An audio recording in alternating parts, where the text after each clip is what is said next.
hay dos aspectos que causan, promueven o incentivan el desarrollo de infecciones y otras alteraciones en el sistema reproductor femenino, siendo estas principalmente la flora vaginal y su pH.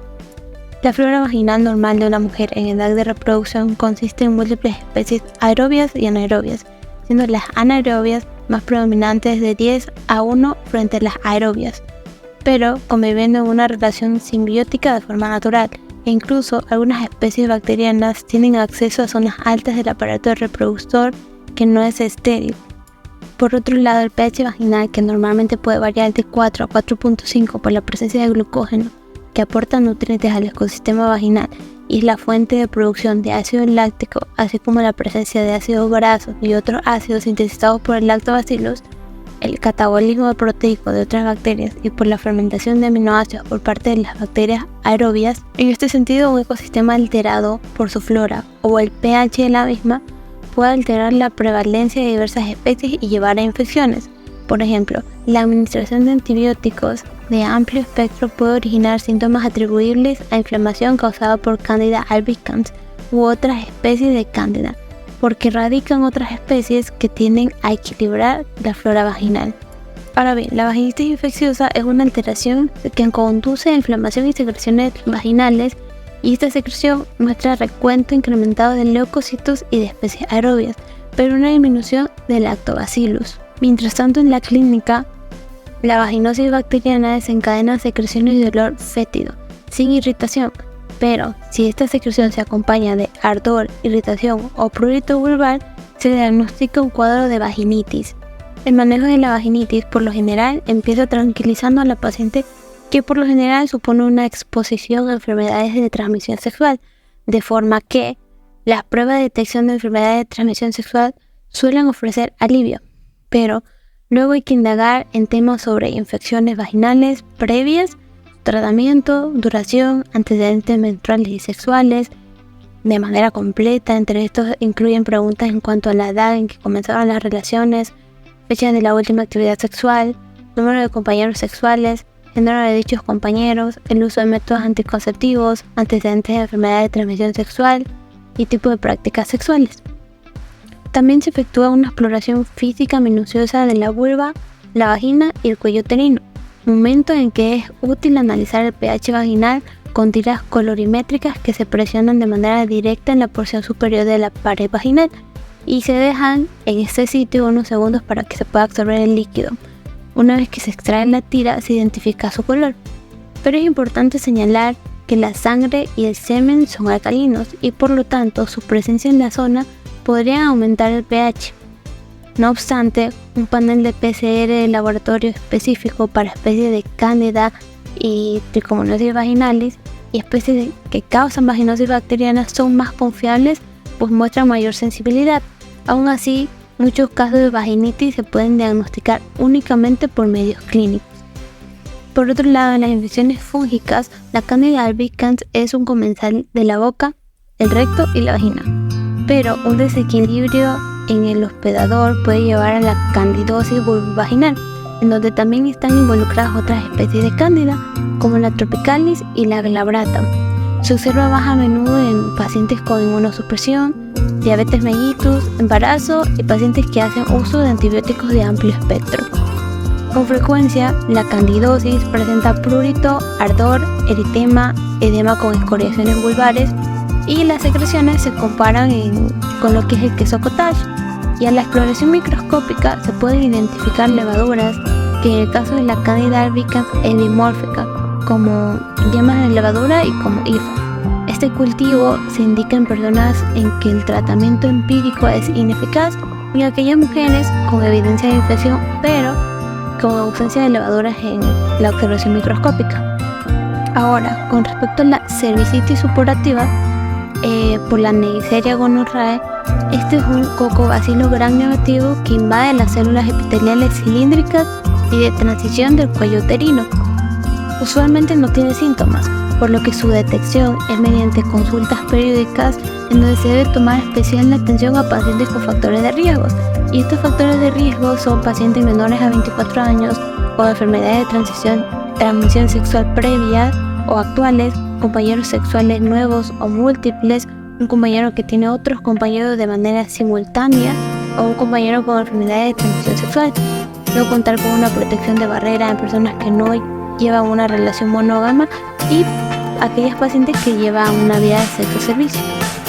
El diagnóstico empieza por la sospecha, tomando en cuenta que la gonorrea en la parte baja del aparato reproductor de la mujer puede simular una vaginitis o una cervicitis, pero en el caso de una cervicitis, el material vaginal expulsado suele ser profuso, inodoro, no irritante y de color blanquecino amarillento.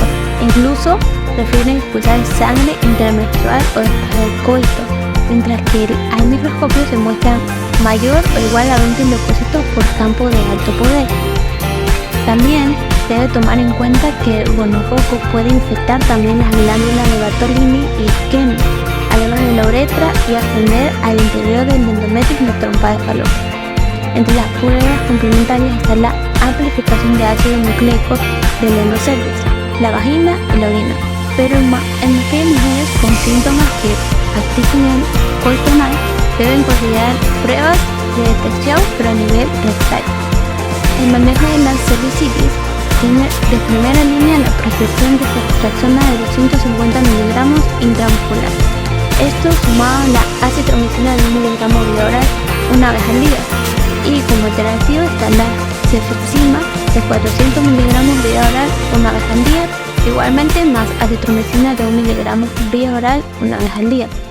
En caso de alergia a una cefalosporina, una opción posible sería una sola dosis oral de hemifloxacina de 320 miligramos más 2 gramos de acitromicina, o una sola dosis de 240 miligramos de gentamicina por vía intramuscular más 2 gramos de acitromicina vía oral. En el caso de que exista alergia a acitromicina, lo común sería que bastara con la ceftriaxona, pero si se recurre al uso de cefixima, se sustituye la acitromicina por 100 miligramos de doxiciclina 2 veces al día durante 7 meses.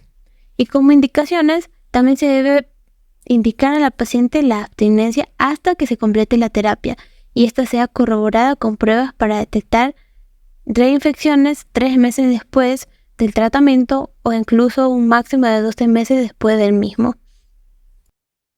Ahora bien, hablemos sobre vaginosis bacteriana. La vaginosis bacteriana es la causa más frecuente de secreción vaginal en mujeres en edad reproductiva.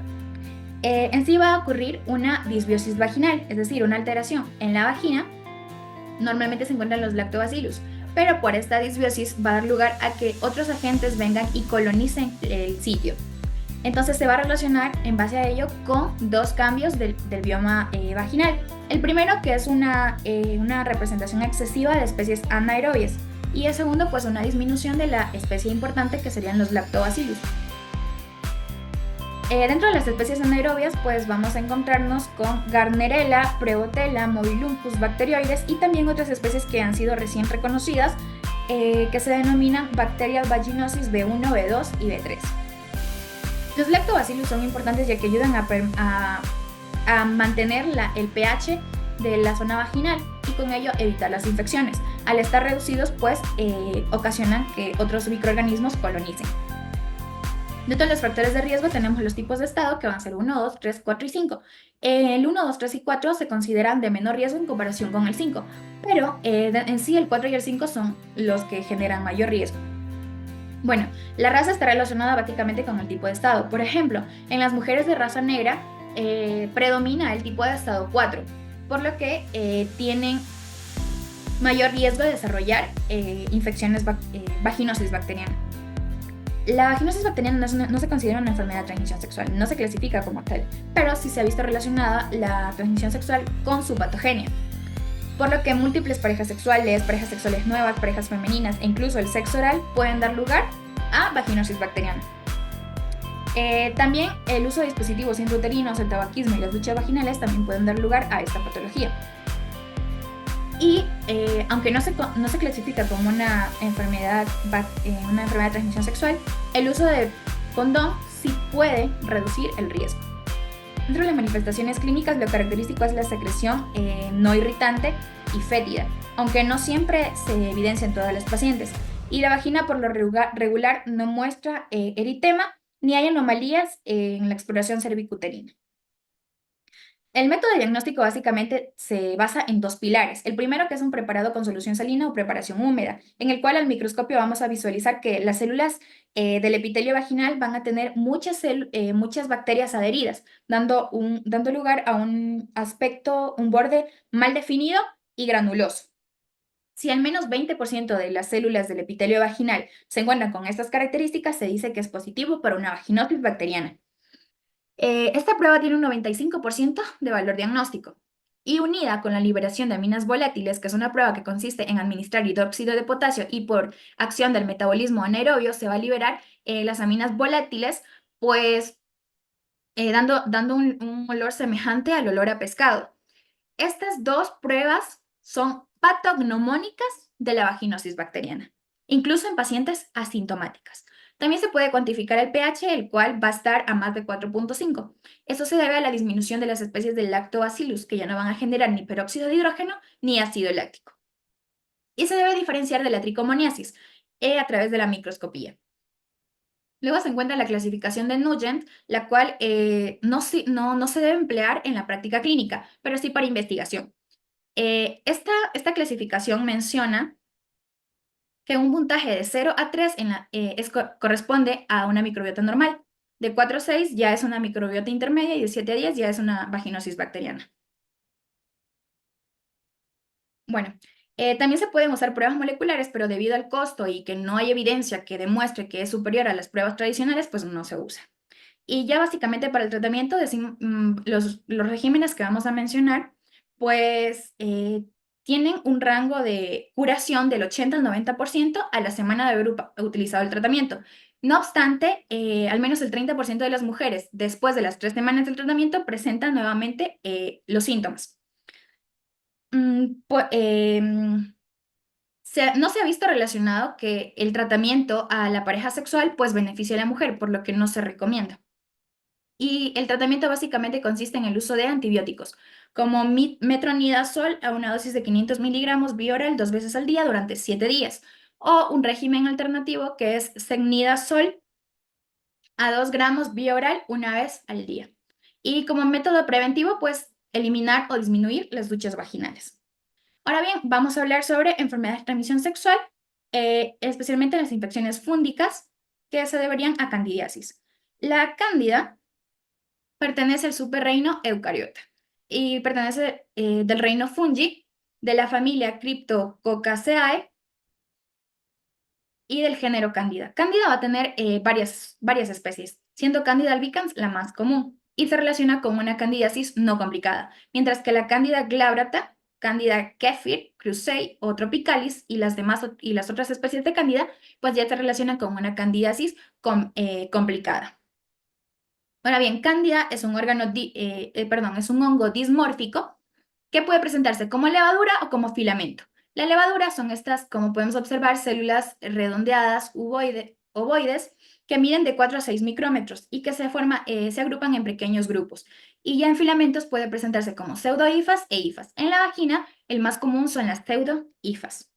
Ahora, Cándida en sí es comensal de la boca, el recto y la vagina, pero es un microorganismo oportunista, por lo que al existir una disbiosis vaginal, pues puede dar lugar a una candidiasis vulvovaginal.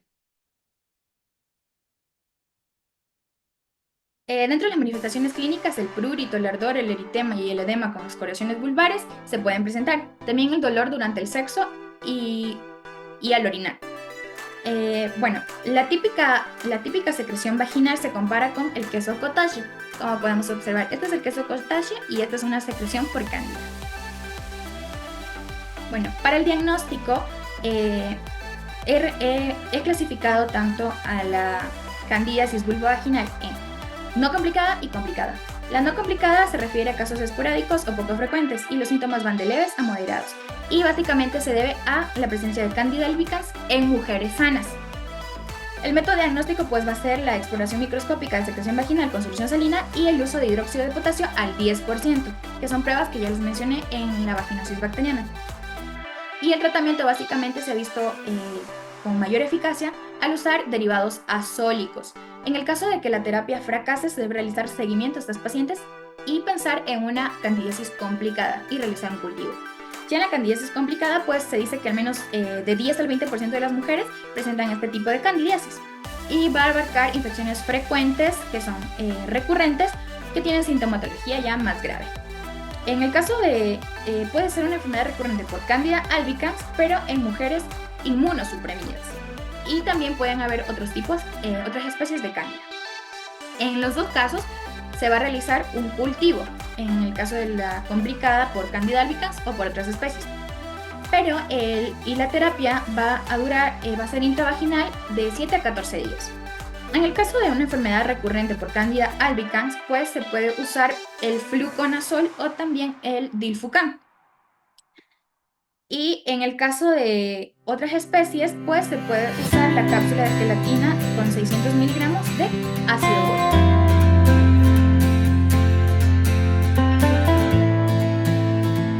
Ahora bien, de acuerdo con la Organización Mundial de la Salud, en el año 2020 hubo 128.5 millones de nuevas infecciones por clamidias en adultos de entre 15 y 49 años en todo el mundo. En sí, la clamidiasis es una infección de transmisión sexual que es causada por el agente de Clamidia trachomatis. Esta puede presentarse tanto en hombres como en mujeres y de ser tratada puede ser tratada y curada fácilmente con antibióticos. Sin embargo, si la clamidiasis no se trata, puede dar lugar a cuadros graves que pueden afectar gravemente la salud. En el caso de mujeres embarazadas puede estar relacionado con la prematuridad, también puede dar lugar a un embarazo ectópico y también puede ser causante de infertilidad. El uso correcto y constante de preservativos durante las relaciones sexuales es protector contra clamidiasis, contra la Clamidia trachomatis. Bien, ahora, la Clamidia trachomatis en sí es un parásito intracelular obligado que depende de las células hospedadoras para su supervivencia. Este básicamente va a colonizar las células glandulares del cérvix y al afectarlo, pues va a dar lugar a la secreción purulenta y endocervical que se evidencia. El tejido endocervical al estar afectado, pues como podemos observar, va a presentar signos de edema, hiperemia y también puede desarrollar otras sintomatologías como uretritis y una notable disuria. Para el diagnóstico, pues tenemos 5 esquemas de diagnóstico, siendo el más importante las pruebas de amplificación de ácido nucleico, ya que tienen mayor sensibilidad en comparación con la microscopía, el cultivo, las combinaciones con gonococos y paraclamidios y el ensayo inmunoabsorbente ligado a la enzima. Bien, ya directamente para el tratamiento, como se mencionó anteriormente, pues básicamente va a constituir en el uso de antibióticos y se puede usar acitromicina de 1 gramo una vez por una sola vez o un régimen alternativo de eritromicina de 500 miligramos 4 veces al día durante 7 días. También se puede usar levofloxacino en una dosis de 500 miligramos una vez al día por 7 días. Y ya para finalizar el seguimiento, para finalizar sobre la clamidiasis, el seguimiento y las recomendaciones es que se deben repetir las pruebas a los 3 meses o en la siguiente oportunidad, máximo hasta los 12 meses después de haber iniciado el tratamiento. Y los pacientes deben abstenerse de mantener relaciones sexuales hasta presentarse asintomáticos y recibir el tratamiento. Gonorrea. La incidencia de la gonorrea en Estados Unidos en 2006 fue de 121 casos por 100.000 personas, un incremento de 5.5% a partir del 2005. Los factores de riesgo son estado civil, adolescencia, pobreza, toxicomanías, prostitución, falta de atención prenatal, entre otras. La infección gonocócica también es un biomarcador de infección concomitante por clamidia en hasta un 40% de las mujeres infectadas. En la mayoría de las embarazadas, la infección gonocócica está limitada al aparato genital inferior, el cuello uterino, la uretra y las glándulas periuretrales y vestibulares. Cabe mencionar también que la salpingitis aguda es infrecuente en el embarazo, pero las embarazadas representan un número desproporcionado de infecciones gonocócicas diseminadas. Además, decimos que la infección gonocócica puede tener efectos nocivos en cualquier trimestre. Hay una interrelación entre la cervicitis gonocócica no tratada y el aborto séptico, así como la infección después del aborto voluntario. En cuanto a la detección sistemática y tratamiento, se dice que es recomendable la detección sistemática de gonorrea en todas aquellas mujeres que se encuentran sexualmente activas, incluidas las embarazadas, si tienen un riesgo más alto. Además, se menciona que las mujeres con resultados positivos en la prueba deben realizarse estudios de detección sistemática de sífilis, clamidia y VIH antes de administrar el tratamiento. Si no se dispone de la prueba de clamidia, se administra el tratamiento preventivo. Además, en este cuadro tenemos el tratamiento de las infecciones gonocócicas no complicadas durante el embarazo, en donde mencionamos fármacos como la ceftriaxona, 125 mg por vía intramuscular en una sola dosis, cefixima, 400 mg por vía oral en una sola dosis, también espectinomicina, 2 gramos por vía intramuscular en una sola dosis, más un tratamiento de la infección por clamidia a menos que se descarte. Luego tenemos las infecciones parasitarias en donde encontramos la tricomoniasis. Las tricomonas vaginalis pueden identificarse durante la exploración prenatal hasta un 20% de las mujeres. La vaginitis sintomática es mucho menos frecuente y se caracteriza por una leucorrea espumosa con prurito e irritación. Las tricomonas se demuestran con facilidad en las secreciones vaginales en fresco como microorganismos flagelados de forma de pera, móviles que son un poco más grandes que los leucocitos. Al igual que el anterior, con respecto a la detección sistemática y el tratamiento, se menciona que el metronidazol es eficaz para erradicar el tricomona vaginalis, administrado por vía oral en una sola dosis de 2 gramos. Esta cruza la placenta y entra en la circulación fetal. Sin embargo, no se observaron ningún incremento de la frecuencia de anomalías congénitas en más de 1000 mujeres que recibieron metronidazol durante las primeras etapas del embarazo. Aún así, muchos recomiendan no utilizarlo durante las primeras etapas del embarazo, aunque algunos estudios han asociado la infección por tricomonas al parto prematuro, pero el tratamiento no ha reducido este riesgo. Por consiguiente, la detección sistemática y el tratamiento de las mujeres asintomáticas ya no se recomienda durante el embarazo. Otra de las infecciones ginecológicas son las infecciones víricas, en donde vamos a encontrar el herpes virus. La infección genital por el virus del herpes simple es una de las enfermedades de transmisión sexual más frecuente, ya que casi todos los casos de infección por este tipo de virus son transmitidos por personas asintomáticas o que no saben de su enfermedad. Por ende, se ha vuelto un problema importante de salud pública. Existen 2 tipos con base en las diferencias inmunológicas y clínicas. El de tipo 1 interviene en casi todas las infecciones no genitales, mientras que el de tipo 2 se recupera casi de manera exclusiva de los genitales y suele transmitirse por contacto sexual. Cabe mencionar que casi todas las recidivas, que es más de un 90%, son secundarias. En cuanto a las manifestaciones clínicas, decimos que las infecciones por el virus del herpes simple pueden clasificarse en 3 grupos. El primer episodio primario, en donde decimos que existen erupciones papulosas con prurito o sensación de hormigueo que luego se vuelve dolorosa y vesicular. Luego el episodio no primario, en donde decimos que las infecciones se caracterizan por menos lesiones, menos manifestaciones sistémicas, menos dolor y una duración más breve de las lesiones.